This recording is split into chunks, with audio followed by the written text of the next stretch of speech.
Hello students, welcome again to the NC online study. बेटा, हमने last class के अंदर अकाउंटिंग ऑफ रिजर्व्स के बारे में सीखा कि जब change in profit sharing ratio होता है पार्टनरशिप के अंदर, उस कंडीशन में रिजर्व्स की अकाउंटिंग हम किस तरह से करते हैं। तो आज के क्लास में हम उससे रिलेटेड कुछ न्यूमेरिकल क्वेश्चंस को सॉल्व करेंगे रिजर्व से रिलेटेड। तो देखिए, पहला क्वेश्चन 11 नंबर क्वेश्चन है। देखिए, पढ़ते हैं। X y are partners in a firm sharing profit and losses in the ratio of 3:2। X y दो पार्टनर हैं एक फर्म में जिनका रेशियो है 3:2। With effect from 1 April 2019 they decide to share future profit equally. अब वो अपना future profit क्या करेंगे, इक्वली डिस्ट्रीब्यूट करेंगे। इसका मतलब change in profit sharing ratio की कंडीशन है। On the date of change in profit sharing ratio, the profit and loss account showed a credit balance of 1,50,000. Pass the necessary journal entry for the distribution of balance in the P&L account immediately before the change in the profit sharing ratio. तो देखिए, इस condition में हम क्या करेंगे बेटा कि हमारे पास 1,50,000 का क्या है, क्रेडिट बैलेंस है। इसका मतलब एक तरीके से हमें बैलेंस शीट के अंदर P&L अकाउंट रिजर्व दिया हुआ है। तो मैंने आपको बताया था जितने भी आपके पास रिजर्व्स हों उनको आपने ओल्ड रेशो में, ओल्ड पार्टनर्स में डिस्ट्रीब्यूट करना है। ठीक है, तो एंट्री क्या हो जाएगी, P&L account debit to x capital to y capital. तो देखो 1,50,000 इसके पास रिजर्व था और इनका पुराना रेशो था 3:2। तो इन्होंने 1,50,000 को 3:2 में डिवाइड कर दिया। तो इस तरीके से बेटा आपको P&L अकाउंट को डिस्ट्रीब्यूट कर देना है। P&L अकाउंट जो एक रिजर्व होता है जो बैलेंस शीट में आपको लायबिलिटी साइड दिया हुआ है। इसके बाद देखिए नेक्स्ट क्वेश्चन करते हैं। नेक्स्ट क्वेश्चन क्या है हमारा, A and B partners in firm sharing profit in the ratio 4:1। They decide to share future profit in the ratio of 3:2 with effect from 1 April 2019। तो देखिए, on that day P&L account showed a debit balance. Debit balance का मतलब क्या हो गया बेटा, ये opposite balance है, मतलब कि जो हमें असेट साइड में दिया रहता है वो है ये। तो pass journal entry to give effect to the above. तो हमें इसके लिए जर्नल एंट्री देनी है। तो आपको पता है जितने भी रिजर्व्स होते हैं उसको हमें ऑल्ड रेशो में बांटना होता है। अब यहाँ पर P&L का अपोजिट बैलेंस था तो यहाँ हम P&L को क्या करेंगे, क्रेडिट करेंगे। तो एंट्री क्या हो जाएगी हमारी, A's capital account debit, B's capital account debit to profit and loss account. अब देखो हमने इसे किस रेशो में बांटा है, 4:1 में, मतलब कि ओल्ड रेशो में। ठीक है, इसमें इन्होंने गेनिंग रेशो भी फाइंड किया, सैक्रिफाइस और गेनिंग रेशो। वैसे हमें इस क्वेश्चन में ज़रूरत नहीं थी इसको फाइंड करने की, वैसे अगर आप एक्स्ट्रा में फाइंड करना चाहो तो प्लस पॉइंट है आपका। इसके बाद 13 नंबर क्वेश्चन देखिए बेटा। XYZ are sharing profit and losses in the ratio of 5:3:2। They decide to share future profit and losses in the ratio of 2:3:5 with effect from 1 April 2019। They also decide to record the effect of the following accumulated profit losses reserve without affecting their book values by passing a single entry। ठीक है, आपको क्या करना है, इसके लिए एक single entry पास करनी है। मतलब कि इनका क्या है कि ये रिटेन्ड करेंगे, अपने रिजर्व्स को क्या करेंगे, रिटेन्ड करेंगे। ये रिटेन्ड का मतलब हो गया कि इनकी बुक वैल्यू को आपने नहीं छेड़ना है। जो हमारी सेकेंड कंडीशन थी ना, जिसके लिए हमें एडजस्टमेंट एंट्री करनी होती है रिजर्व्स के लिए, मतलब कि ओल्ड फर्म से न्यू फर्म में रिजर्व्स लेकर जा रहे हैं ये। ठीक है, तो हम वो करेंगे। अच्छा क्वेश्चन है, ध्यान से करिएगा। हमें एक तो जनरल रिजर्व दिया हुआ है, एक प्रॉफिट एंड लॉस का क्रेडिट बैलेंस दिया है और एक एडवर्टाइजमेंट सस्पेंस अकाउंट दिया है।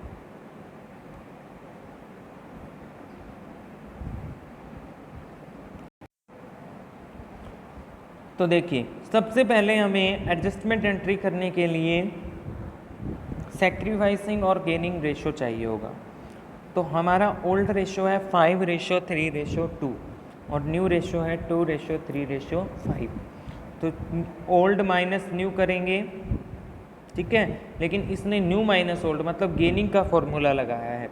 तो अगर आंसर माइनस में आ रहा है इसका मतलब सेक्रीफाइस करेगा, प्लस में आ रहा है इसका मतलब गेन करेगा। तो ये करने के बाद हमें पता लगा कि y तो नो सेक्रीफाइस नो गेन कर रहा है, x 3/10 से सेक्रीफाइस कर रहा है और z 3/10 से गेन कर रहा है। तो अब हमें एडजस्टमेंट एंट्री करनी है। तो सबसे पहले हम डेबिट जो क्रेडिट बैलेंस है उनको प्लस कर देंगे। एडवर्टाइजमेंट एक्सपेंस एक असेट साइड का रिजर्व्स दिया होता है, एक असेट्स होती है हमारी एडवर्टाइजमेंट एक्सपेंस, जिसको हम लेस कर देंगे तो हमारे पास 18,000 आ जाएगा। अब 18,000 का 3/10 मतलब कि gaining partners to sacrificing partner हमारी एडजस्टमेंट एंट्री होती है इस चैप्टर के अंदर। तो इसलिए हम 5,400 से जेड्स कैपिटल अकाउंट को डेबिट कर देंगे और 2x कैपिटल 5,400 से क्रेडिट कर देंगे। ऐसा क्यों हुआ? क्योंकि हमें 18,000 रुपये का एडजस्टमेंट करना था, जिसका 3/10 5,400 होता है, ठीक है। तो इस तरीके से आपको रिजर्व्स का एडजस्टमेंट करना है। अभी तक बेटा हम क्या सीख चुके हैं इस चैप्टर में? सबसे पहले हमने रेशो निकालना सीखा, गेनिंग और सेक्रीफाइस, उसके बाद हमने गुडविल का एडजस्टमेंट सीखा। अब हम रिजर्व्स का एडजस्टमेंट सीख रहे हैं। तो अभी हम सिंगल पोर्शन सीख रहे हैं। तो जब हमारा लेंथी क्वेश्चन आएगा उसके अंदर ये सारे एडजस्टमेंट एक ही क्वेश्चन में मिक्स होकर आएंगे। तो अगर आपने इनको सिंगल पोर्शन में अच्छे से किया है तो आप लेंथी क्वेश्चन के अंदर और अच्छे से कर सकते हो। तो चलिए नेक्स्ट क्वेश्चन है हमारा WCR से रिलेटेड है।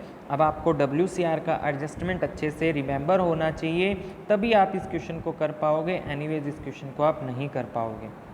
तो देखिए क्या है, क्वेश्चन को देखते हैं।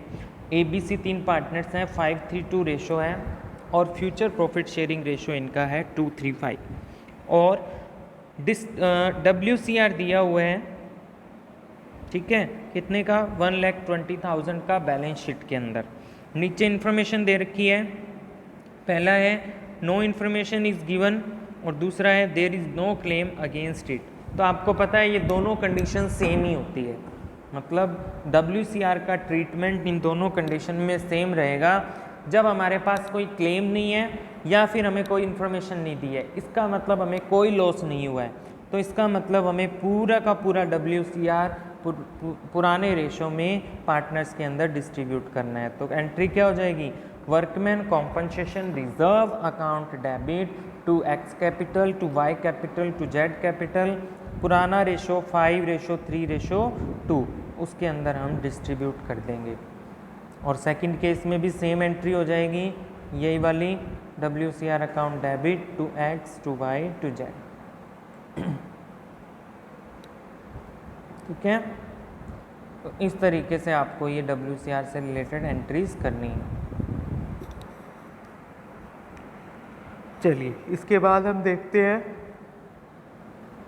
Question number 15। XYZ 3 पार्टनर्स हैं जिनका रेशो है 5:3:2 और इनका फ्यूचर प्रॉफिट शेयरिंग रेशो है 2:3:5। वर्कमैन कॉम्पनसेशन रिजर्व दिया हुआ है आपको 1,20,000 का बैलेंस शीट के अंदर और एक क्लेम दे रखा है 80,000 का। तो देखो ये कंडीशन में क्या करेंगे हम, हमारे पास कोई रिजर्व पड़ा है वो 1,20,000 रुपये का पड़ा है और हमारे जो एक्सपेंस हुए हैं, मतलब हमें जो क्लेम मांगा है वर्कमैन ने वो सिर्फ 80,000 का मांगा है। तो सबसे पहले तो 80,000 रुपीज़ हम WCR से निकाल देंगे और बचे हुए को हम कहाँ डिवाइड कर देंगे? XYZ में डिवाइड कर देंगे। तो हमारे पास जो WCR था टोटल था वो 1,20,000 का, जिसमें से 80,000 रुपये हमने लाइबिलिटी में ट्रांसफ़र कर दिए, मतलब क्लेम में ट्रांसफ़र कर दिए। बाकी बचे हुए XYZ में डिस्ट्रीब्यूट हो जाएंगे। किस रेशो में? 5:3:2 में। कितने रुपए डिस्ट्रीब्यूट होंगे? 40,000, क्योंकि 1,20,000 का WCR हमारे पास टोटल था, जिसमें से 80,000 का हमने क्लेम कर लिया, बाकी बचा हुआ 40,000 डिस्ट्रीब्यूट हो जाएगा, ठीक है।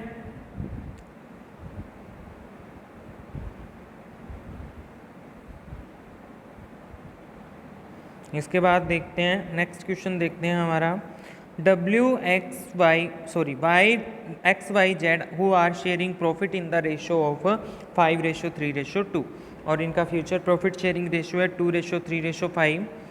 ठीक है।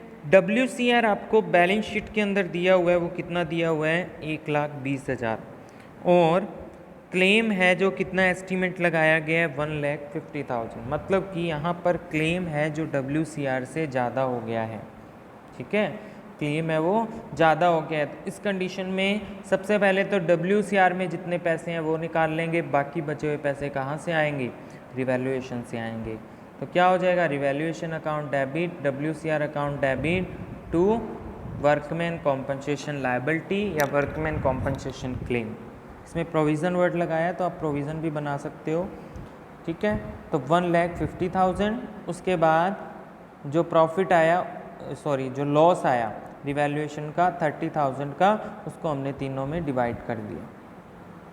ठीक है, नेक्स्ट देखते हैं। अब ये क्वेश्चन है बेटा IFR का, इन्वेस्टमेंट फ्लक्चुएशन रिजर्व का।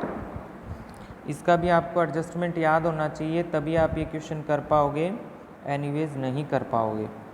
चलिए क्वेश्चन को स्टार्ट करते हैं। क्या कह रहा है, ABC 3 पार्टनर है, 5:3 रेशो है और इनका फ्यूचर प्रॉफिट शेयरिंग रेशो 2:3:5। आपको investment fluctuation reserve balance sheet में कितना दिया हुआ है, 20,000 का दिया हुआ है और इन्वेस्टमेंट की जो मार्केट वैल्यू है वो 95,000 है और जो आपने शो कर रखी है बुक्स में वो कितनी है, 1 लाख है। तो सबसे पहले आपको डिफरेंस निकालना है कि डिफरेंस कितने का, 5,000 का डिफरेंस है बुक वैल्यू और मार्केट वैल्यू में। इसका मतलब आपका जो इन्वेस्टमेंट है 5,000 रुपये से कम हो गई है, मतलब आपको लॉस हो गया है। तो इसे आप किससे चार्ज करोगे, इन्वेस्टमेंट फ्लक्चुएशन रिजर्व से चार्ज करोगे। तो 5,000 रुपये तो आप किस में डाल दोगे, इन्वेस्टमेंट में। इन्वेस्टमेंट फ्लक्चुएशन रिजर्व 5,000 आपने डाल दिए इन्वेस्टमेंट में और बचे हुए 15,000, 20,000 में से बचे हुए 15,000 आप ABC में डिस्ट्रीब्यूट कर दोगे। किस रेशो में, 5:3:2 में, मतलब कि पुराने रेशो में आपने इसे डिस्ट्रीब्यूट करना है। ठीक है, इसके बाद नेक्स्ट क्वेश्चन देखते हैं। देखिए नितिन, तरुण और अमर 3 पार्टनर्स हैं जिनका रेशो है इक्वली, लेकिन उनका फ्यूचर प्रॉफिट शेयरिंग रेशो है 2:1, मतलब कि वो प्रॉफिट शेयरिंग रेशो अपना चेंज कर रहे हैं। और आपको जो इन्वेस्टमेंट फ्लक्चुएशन रिजर्व दिया हुआ है बैलेंस शीट में वो 60,000 का दिया हुआ है और इन्वेस्टमेंट दी हुई है एट कॉस्ट पर, मतलब कि बुक वैल्यू इन्वेस्टमेंट की कितनी है, 4 लाख है। अब आपको सिचुएशन दे रखी है अलग अलग। सबसे पहली है when market value is not given, इसका मतलब नो लॉस नो प्रॉफिट। ठीक है, when market value is 4 lakh, मतलब कि बुक वैल्यू के इक्वल है तो कोई लॉस नहीं है। और नेक्स्ट कंडीशन है मार्केट वैल्यू 4,24,000 है, फिर मार्केट वैल्यू 3,70,000, फिर मार्केट वैल्यू 3,10,000। तो सब कंडीशन में हो जाएगा ये क्वेश्चन इन्वेस्टमेंट फ्लक्चुएशन रिजर्व का। ठीक है, तो चलिए स्टार्ट करते हैं क्वेश्चन को। सबसे पहले आप ये चीज़ रिमेंबर कर लीजिए कि आपको रिजर्व कितने का दिया है और इन्वेस्टमेंट आपकी कितने की है। रिजर्व आपको 60,000 रुपीज़ का दिया हुआ है और जो आपकी इन्वेस्टमेंट की बुक वैल्यू है वो 4 लाख है। तो पहली कंडीशन क्या कह रहे हैं कि when its market value is not given, जब आपको मार्केट वैल्यू नहीं दी जाती तब आप क्या मानोगे, तब आप ये मान के चलोगे कि मार्केट वैल्यू नहीं दी, इसका मतलब कोई लॉस नहीं है। मतलब कि 4 लाख की इन्वेस्टमेंट थी वो अब भी 4 लाख की है। तो क्या करोगे, investment fluctuation reserve to Nitin, to Tarun, to Amar, मतलब कि जितना भी IFR है उसको आप बांट दोगे किस रेशो में, पुराने रेशो में। पुराना रेशो, ओल्ड रेशो जो इस क्वेश्चन में है वो 1:1:1 है, मतलब कि इक्वल है। ठीक है, उसके बाद सेकंड केस पर चलते हैं। सेकंड केस हमारा क्या कह रहा है, when its market value is 4 lakh. अब देखो किसी क्वेश्चन में आपके पास इन्वेस्टमेंट की कॉस्ट वैल्यू मतलब बुक वैल्यू भी क्या है, 4 लाख है और मार्केट वैल्यू भी 4 लाख है। तो इस सिचुएशन में भी आपको कोई लॉस नहीं हुआ है, इसलिए आप क्या लिखोगे, सीधा बांट दोगे पूरे के पूरे 60,000 को 1:1:1 रेशो में, मतलब पहला और दूसरा केस सेम हो गया। अब देखिए थर्ड केस क्या कह रहा है। थर्ड केस कह रहा है when its market value is 4,24,000, मतलब कि आपकी जो बुक वैल्यू से मार्केट वैल्यू है वो ज़्यादा हो गई है। 24,000। तो आप क्या करोगे, सबसे पहले तो कोई लॉस नहीं है इसलिए IFR को इक्वली बांट दोगे पुराने रेशो में 1:1:1 में। अब इन्वेस्टमेंट बढ़ गई है 24,000 से, तो रिवैल्यूएशन में आ जाएगी और 24,000 रिवैल्यूएशन का प्रॉफिट तीनों में डिस्ट्रीब्यूट हो जाएगा इक्वली। रिवैल्यूएशन के बारे में बेटा हमारा नेक्स्ट एडजस्टमेंट है, इसके बारे में आप अच्छे से समझ पाओगे नेक्स्ट एडजस्टमेंट के अंदर। इसके बाद देखिए हमारा नेक्स्ट केस है व्हेन मार्केट वैल्यू इज़ 3,70,000, मतलब कि हमारा उसका बुक वैल्यू थी 4 लाख और अब वो 3,70,000 की रह गई है इन्वेस्टमेंट, मतलब कि कम हो गई है, प्राइसेस कम हो गए हैं, तो 30,000 का लॉस हुआ है। तो IFR से इन्वेस्टमेंट में कितने ट्रांसफ़र करेंगे, 30,000।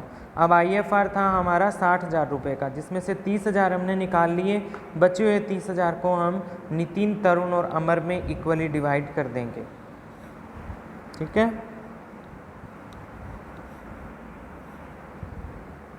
उसके बाद नेक्स्ट केस है 3,10,000 हो गई है मार्केट वैल्यू, तो हमारी बुक वैल्यू कितनी थी बेटा 4 लाख, और अब कितना हो गया है इन्वेस्टमेंट का प्राइस 3,10,000, मतलब 90,000 का लॉस हो गया है।